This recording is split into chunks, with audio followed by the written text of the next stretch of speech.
Movie की शुरुआत होती है और हम एक लड़की को देखते हैं। ये लड़की सिर्फ रोमांच की तलाश में एक ऐसी मुसीबत में फंस जाती है जहां से जिंदा निकलना लगभग नामुमकिन लगने लगता है। कॉलेज की पढ़ाई खत्म करने के बाद डेजी दूसरे शहर में जॉब के लिए निकलती है, लेकिन सीधा हाईवे पकड़ने के बजाय वो एडवेंचर के चक्कर में जंगलों और पहाड़ी रास्तों से होकर जाने का फैसला करती है। शुरुआत में सब कुछ नॉर्मल लगता है, लेकिन कुछ ही देर बाद नेविगेशन उसे बार बार अलग अलग दिशाओं में घुमाने लगता है। धीरे धीरे डेजी ऐसे इलाके में पहुंच जाती है जहां आगे कोई रास्ता ही नहीं बचता।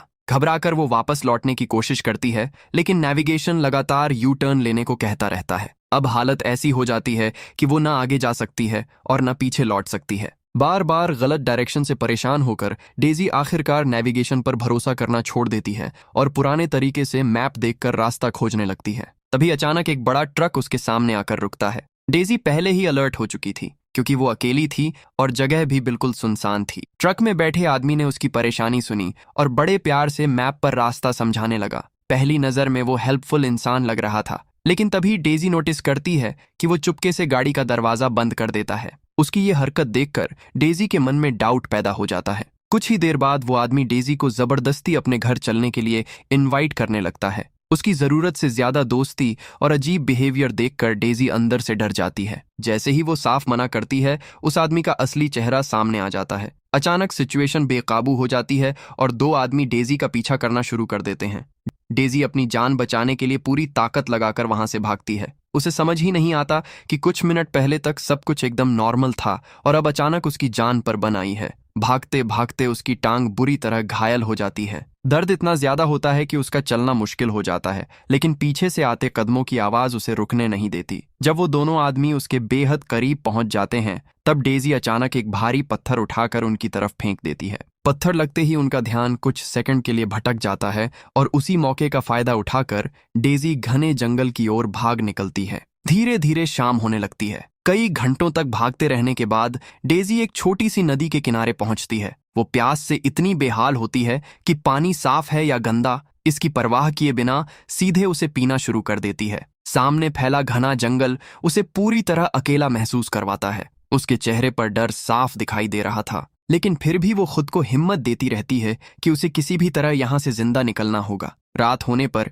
वो जंगल में एक छिपी हुई सेफ जगह ढूंढकर वहीं रुक जाती है। पूरी रात वो डर के साए में बिताती है, लेकिन किस्मत से उस रात उस पर कोई अटैक नहीं होता। सुबह होते ही उसे अपनी घायल टांग की टेंशन सताने लगती है। इन्फेक्शन से बचने के लिए वो नदी के पानी और अपने पास रखी एक सॉफ्ट ड्रिंक से अपना घाव साफ करने लगती है। दर्द से उसकी हालत बहुत खराब हो जाती है, लेकिन फिर भी वो हिम्मत नहीं हारती। हालांकि अपनी इस जल्दबाजी में वो एक बड़ी गलती कर बैठती है। उसके घाव से निकला खून पास की पत्तियों पर लग जाता है। उधर वे दोनों आदमी अभी भी जंगल में उसे ढूंढ रहे थे। अपने क्राइम को छिपाने के लिए वे वापस उसी जगह आते हैं जहां डेजी की कार खड़ी थी। फिर वे उसकी गाड़ी लेकर एक फेक एक्सीडेंट का सीन बनाने की तैयारी करते हैं, ताकि पुलिस को लगे कि लड़की की मौत एक हादसे में हुई है। दूसरी तरफ डेजी की हालत लगातार बिगड़ती जा रही थी। उसकी टांग बुरी तरह सूज चुकी थी और हर कदम पर उसे रुककर आराम करना पड़ता था। अब उसे अपने उस फैसले पर बहुत पछतावा होने लगता है। अगर वो सीधा रास्ता चुनती तो शायद अब तक अपने इंटरव्यू में पहुंच चुकी होती, लेकिन अब उसे यह भी नहीं पता था कि वो इस जंगल से कभी जिंदा बाहर निकल पाएगी या नहीं। थकी हुई डेजी फूट फूट कर रोने लगती है, लेकिन तभी अचानक ऊपर से बहुत तेज आवाज आती है। जब वो ध्यान से देखती है तो उसे समझ आता है कि उसकी कार को पहाड़ी से नीचे गिराकर एक एक्सीडेंट जैसा दिखाया जा रहा है। तभी उसे उन आदमियों की आवाज भी सुनाई देती है। वे आपस में कह रहे होते हैं कि पुलिस के आने से पहले हमें उस लड़की की डेड बॉडी ढूंढनी होगी। उन्हें पूरा यकीन था कि घायल लड़की इतनी दूर भाग ही नहीं सकती। शायद ज्यादा खून बहने की वजह से वो कहीं मर चुकी होगी। लेकिन तभी उन्हें पेड़ों की पत्तियों पर खून के ताजे निशान दिखाई देते हैं। अब उन्हें एहसास हो जाता है कि डेजी अभी भी जिंदा है। इसके बाद वे पूरे जंगल में उसकी तलाश शुरू कर देते हैं। इसी बीच डेजी को पत्थरों के बीच एक टूटा हुआ मोबाइल फोन मिलता है, जो शायद उसकी कार से नीचे गिरा था। उसकी स्क्रीन पूरी तरह टूट चुकी थी, लेकिन फोन अभी भी चालू था। ये देखकर डेजी की आंखों में एक नई उम्मीद लौट आती है। वो तुरंत हेल्प के लिए कॉल करने की कोशिश करती है, लेकिन इतने घने जंगल में नेटवर्क का एक भी सिग्नल नहीं मिलता। घबराई हुई डेजी लगातार अपनी जगह बदल बदल कर सिग्नल खोजने की कोशिश करती है। वो बर्फ जैसे ठंडे पानी को पार करके सामने वाली पहाड़ी पर भी जाती है, लेकिन उसकी हर कोशिश बेकार साबित होती है। तभी फोन की बैटरी पूरी तरह खत्म हो जाती है और मोबाइल स्विच ऑफ हो जाता है। अब डेजी अंदर से पूरी तरह टूट चुकी थी। भूख, ठंड, दर्द और डर ने उसके शरीर को बहुत कमजोर कर दिया था। कई दिनों की थकान और स्ट्रेस के बाद आखिरकार उसका शरीर जवाब दे देता है और वो बेहोश होकर जमीन पर गिर पड़ती है। जब उसे होश आता है तो वो खुद को एक बिल्कुल अनजान जगह पर पाती है। उसकी घायल टांग पर पट्टी बंधी हुई होती है, जैसे किसी ने उसका ट्रीटमेंट किया हो। डेजी धीरे धीरे उठकर बाहर निकलने की कोशिश करती है, लेकिन तभी एक आदमी उस कमरे में एंटर करता है। उसे देखते ही डेजी बुरी तरह डर जाती है। अब वो किसी भी अजनबी पर ट्रस्ट करने की हालत में बिल्कुल नहीं थी। वो तुरंत पास पड़ा एक हथियार उठा लेती है और उस आदमी को वार्निंग देती है कि वो उसके करीब आने की कोशिश न करे। डर और घबराहट ने उसके दिमाग पर पूरी तरह कब्जा कर लिया था। सामने वाला इंसान चाहे जितनी भी सफाई देता रहे, डेजी अब किसी की कोई बात मानने को तैयार नहीं थी। डेजी ने घबराहट में अपने पास रखा एक बॉक्स उठाया और उसमें भरा सफेद पाउडर सीधे उस आदमी के सिर पर फेंक दिया। अगले ही पल वो आदमी दर्द से चीख उठा। असल में वो कोई नॉर्मल पाउडर नहीं, बल्कि एक बेहद खतरनाक केमिकल था। आदमी तुरंत भागकर फ्रिज से दूध निकालता है और अपने सिर पर उड़ेलने लगता है, क्योंकि वही उस केमिकल की जलन को कम कर सकता था। डेजी समझ ही नहीं पाती कि उसने डर के मारे ये क्या कर दिया। उधर कई दिनों से अपनी बेटी का कोई कांटेक्ट न होने पर डेजी का परिवार बुरी तरह परेशान हो चुका था। फोन की लास्ट लोकेशन देखकर उन्होंने पुलिस में कंप्लेंट दर्ज करवा दी थी। अब लोकल पुलिस ऑफिसर इस केस की इन्वेस्टिगेशन शुरू करने की तैयारी कर रहे थे। जब डेजी दोबारा होश में आती है तो वो देखती है कि उसके हाथ कसकर बंधे हुए हैं। हालांकि सामने मौजूद उस आदमी का बिहेवियर अब पहले जैसा डरावना नहीं लग रहा था। वो उसे खाना और पानी देता है और आराम से खाने के लिए कहता है, लेकिन जैसे ही डेजी पुलिस को फोन करने की बात करती है, वो आदमी तुरंत बात को टाल देता है। 2 दिनों से भूखी डेजी आखिर खुद को रोक नहीं पाती और आदमी के पीछे मुड़ते ही बहुत तेजी से खाना खाने लगती है। धीरे धीरे उसे महसूस होने लगता है कि शायद यह आदमी वैसा नहीं है जैसा उसने पहले सोचा था। बातचीत के दौरान वो अपना नाम बताता है। उसका नाम हेनरी था। हेनरी कई सालों से उस जंगल में बिल्कुल अकेला रह रहा था। उसने एक पुरानी वैन को अपनी लैब बना रखा था। जब डेजी अपनी पूरी कहानी उसे सुनाती है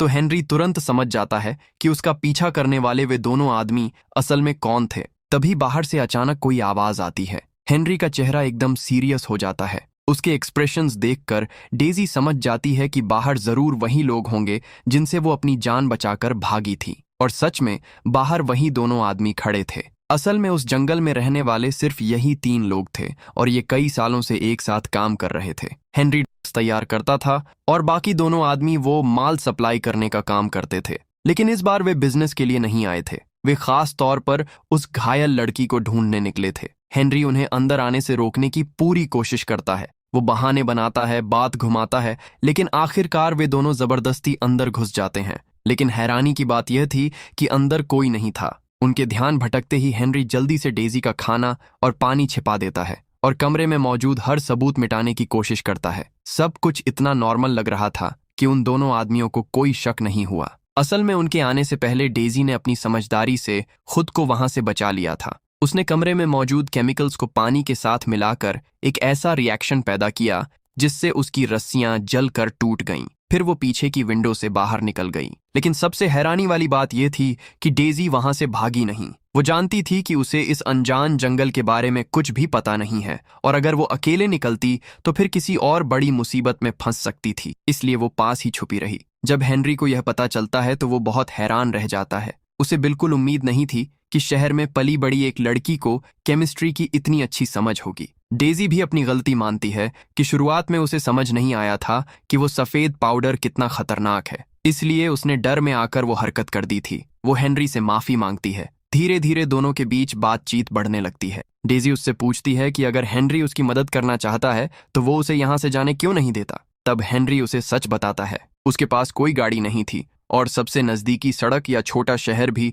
वहां से करीब 20 माइल दूर था। डेजी की हालत ऐसी बिल्कुल नहीं थी कि वो इतनी दूर पैदल जा सके। ऊपर से जंगल इतना घना था कि वो अपना रास्ता भटक सकती थी। हालांकि हेनरी उससे प्रॉमिस करता है कि कुछ दिनों बाद उसका आखिरी माल तैयार हो जाएगा और तब वो खुद उसे वहां से सुरक्षित बाहर ले जाएगा। यह सुनकर डेजी को पहली बार थोड़ा सुकून मिलता है। दिन गुजरने लगते हैं और दोनों के बीच ट्रस्ट बढ़ता जाता है। अब डेजी का भरोसा उस पर पूरी तरह बनने लगा था, लेकिन अभी भी उसे यह नहीं पता था कि असली गेम क्या चल रहा है। फिर एक दिन अचानक एक पुलिस ऑफिसर वहां पहुंचती है और सारी सच्चाई सामने आने लगती है। असल में हेनरी और वे दोनों आदमी उसी लेडी ऑफिसर के लिए काम करते थे। वही इस पूरे नेटवर्क की असली बॉस थी। उसी की प्रोटेक्शन में वे दोनों आदमी सालों से जंगल में लड़कियों का शिकार करते आ रहे थे। ना जाने कितनी मासूम लड़कियां उनकी वजह से गायब हो चुकी थीं। जब डेजी पहली बार जंगल में पहुंची थी तब मैट और उसका साथी एक डेड बॉडी छिपा रहे थे। उन्हें लगा कि डेजी ने सब कुछ अपनी आंखों से देख लिया है, इसलिए वे उसे ढूंढकर मार देना चाहते थे ताकि कोई गवाह ना बचे। इस बार भी वो लेडी ऑफिसर उसी वजह से वहां आई थी, लेकिन हेनरी किसी भी कीमत पर उसे घर के पास नहीं आने देना चाहता था। वो डेजी को बचाने की पूरी कोशिश कर रहा था। मजबूर होकर ऑफिसर को वापस जाना पड़ता है। कुछ देर बाद मैट माल लेने आता है। जाते जाते वो बड़ी शान से पुलिस ऑफिसर के द्वारा दिया गया जैकेट दिखाता है। तभी अचानक उसकी नजर सीढ़ियों पर पड़े पैरों के निशानों पर जाती है। वहां 2 अलग अलग साइज के जूतों के निशान साफ दिखाई दे रहे थे। मैट तुरंत समझ जाता है कि यहाँ कोई और भी मौजूद है, लेकिन वो जाहिर नहीं होने देता। वो ऐसा बिहेवियर करता है जैसे उसने कुछ देखा ही ना हो। दूसरी तरफ हेनरी को अंदाजा तक नहीं होता कि मैट सब कुछ समझ चुका है। उस रात हेनरी और डेजी जंगल से भागने की प्लानिंग कर रहे होते हैं। तभी अचानक मैट कमरे में घुस आता है। सिचुएशन बेहद खतरनाक हो जाती है। तभी हेनरी अचानक चालाकी से गेम पलटने की कोशिश करता है। वो कहता है कि लड़की को अभी मारना सही नहीं होगा। पिछले कुछ दिनों में उसने उसे पूरी तरह अपने कंट्रोल में कर लिया है और अब वो हमारे काम में मदद भी कर सकती है। अपनी बात साबित करने के लिए वो डेजी को सबके लिए कॉफी बनाने का ऑर्डर देता है। डेजी तुरंत उसकी आंखों का इशारा समझ जाती है। वो चुपचाप कप्स में कॉफी डालते हुए उनमें एक खास केमिकल मिलाने लगती है और ऐसे दिखाती है जैसे सब कुछ बिल्कुल नॉर्मल हो। डेजी ने कॉफी के कप माइक्रोवेव में रख दिए। पूरा काम उसने इतनी चालाकी से किया कि मैट और उसके साथी को जरा भी शक नहीं हुआ। लेकिन जैसे ही उन्हें कुछ गड़बड़ महसूस हुई तब तक बहुत देर हो चुकी थी। अचानक एक जोरदार धमाका होता है और माहौल पूरी तरह बिखर जाता है। किसी तरह वे दोनों बाहर निकल आते हैं, लेकिन हेनरी की पीठ बुरी तरह घायल हो चुकी थी। उसे भी ज्यादा डरावनी बात यह थी कि बुरी तरह झुलसने और घायल होने के बावजूद मैट अभी भी जिंदा था और बाहर निकल आया था। हेनरी समझ चुका था कि ताकत के मामले में वो मैट का मुकाबला नहीं कर सकता, लेकिन वो किसी भी हालत में डेजी को बचाना चाहता था। अपनी बची हुई आखिरी ताकत लगाकर वो मैट के हाथ से बंदूक छीन लेता है। ऐसा लगता है जैसे अब शायद सब खत्म हो जाएगा, लेकिन तभी अचानक पीछे से 2 गोलियों की आवाज गूंजती है।